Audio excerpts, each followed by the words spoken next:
Hey, how's it going everybody? It's Tanner here and welcome to a new Ninjago video here on the channel. In today's video we are going to be talking about an aspect of Ninjago that I've seen a couple of rumblings about in terms of complaints, but it's not really too big of a deal to me, and that is the amount of islands that actually exist within Ninjago. Now the actual, I guess, context of islands is pretty much a given for Ninjago. I mean, Ninjago, if you look at the actual, I guess, geography of the thing, it's split up into two larger land masses, those of course being Ninjago itself and the Dark Island, and that's pretty much it. The rest of the world is just comprised of various other islands, and Ninjago itself is an island. But of course I've seen a couple of complaints saying that the seasons, I guess, of Ninjago are kind of getting stale and that new islands are being introduced every so often to kind of create conflict or just introduce a plot point, which I do agree. I mean, islands in Ninjago, they are very prevalent. Ninjago has taken place on several islands in the past, most notably the Dark Island, Chen's Island, we've seen Dyer's Island as well, and Season 14, or the island itself, is, well, on an island, so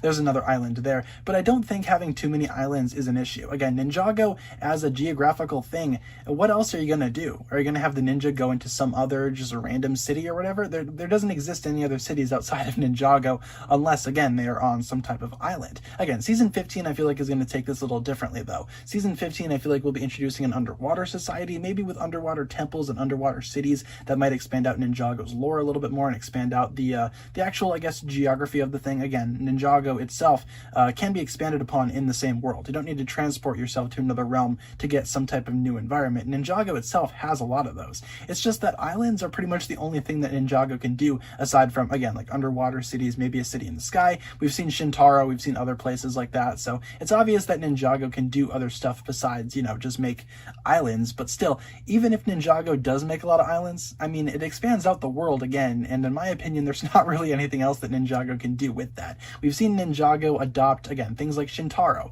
and perhaps in Season 14 or 15 we might see an underwater city, so Ninjago's doing other stuff besides, you know, just islands and more islands, so I really don't feel like that's a legitimate complaint. I think that the islands being introduced at several points in Ninjago is a good thing. Every new island brings something new to the table and expands out Ninjago's world even further. Again, there's got to be something in that endless ocean. You have a couple of large islands and that's it.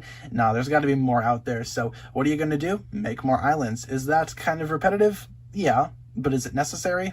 Yeah, what else are you going to do? So this video was just kind of referencing the fact that Ninjago is kind of limited in terms of its world, but that still doesn't mean that there can't be different things on each island. The overall concept of an island is not something that can be copy and pasted. The islands are going to be different. They're going to be a little more enjoyable from one to the next. Everyone has their own opinions on each one of these islands because they are all different, and that's pretty much all I can say regarding that. I don't think that having too many islands in Ninjago is a bad thing.